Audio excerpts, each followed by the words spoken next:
Johan de Nysschen, Executive Vice President, Audi of America.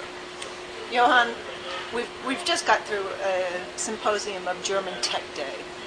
Now, a lot of this has to do with what is going on with CARB and with CAFE, with California Air Resources Board, because they're trying to implement their own miles per gallon, and CAFE will be through Congress, and they're trying to implement miles per gallon. Congress isn't doing as much as they should.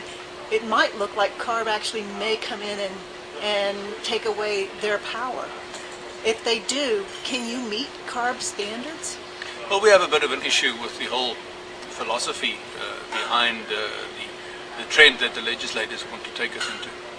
If the real issue is about conserving the world's resources and reducing fuel consumption, we also need to shape consumer behavior.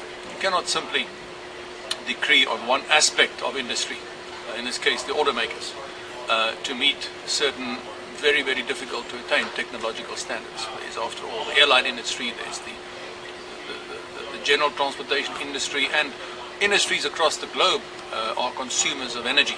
It seems to us to be patently unfair to single out only one particular group. If you wish to really achieve a change in consumer behavior, we might also advocate an alternative, which is politically, it seems, unpopular. And that alternative is simply to raise taxes on fuel, make fuel more expensive. That will automatically shape consumer behavior. American consumers have shown over the years that they do have a deep-rooted love affair with big vehicles. Fuel consumption is not a major priority when fuel prices in international terms today still are very, very low. In fact, every time we see it in the U.S. where the fuel price goes down, even just a few pennies, the sales of SUVs go back up. They recover very quickly. And we've seen also efforts in the past where legislators have tried to promote average fuel consumption figures, and they've caused automakers to have to incentivize small cars with low fuel consumption very, very heavily. We've seen General Motors, for example, selling their small cars at a negative financial result in order just to get the car sold. That tells you that the consumer himself or herself is not so driven by fuel consumption considerations alone. And our legislators would be well informed to keep this in mind. It's interesting because CAFE will actually give you a credit for technology. CARB, at this point, has not agreed to give auto manufacturers credits for technology. So there would be no reason for you to come out with higher technology other than the fact that you have to be required to have a certain mile per gallon. So as was said in this meeting, all you'd have to do is all of you decide to do nothing but build small cars, and that would meet the miles per gallon, but it wouldn't meet the functionality of what's demanded today. Absolutely not. And consumers certainly, I think, would then have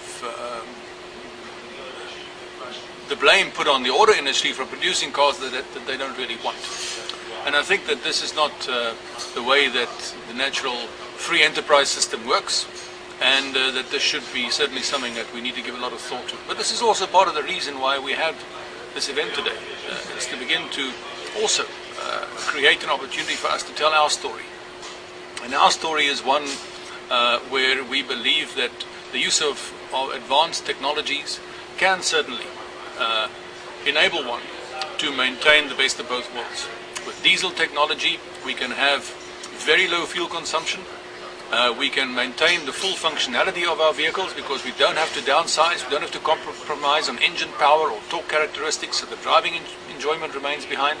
Plus, with the latest technology of diesel, we can produce extremely clean burning engines for really the cleanest engines in the world. And so the emissions issue is also addressed. And I think also strategically, considering that we could use diesels also running on biofuels, which we can produce locally. The fact that you have lower fuel consumption to begin with alone, if 30% of vehicles in the US, light vehicles in the US, were diesel powered, the fuel consumption benefits compared to gasoline, just from that share of diesel, would enable us to save the imports of oil that we bring in from the whole of Saudi Arabia in a year. That has got to be of enormous strategic importance to the US and our politicians.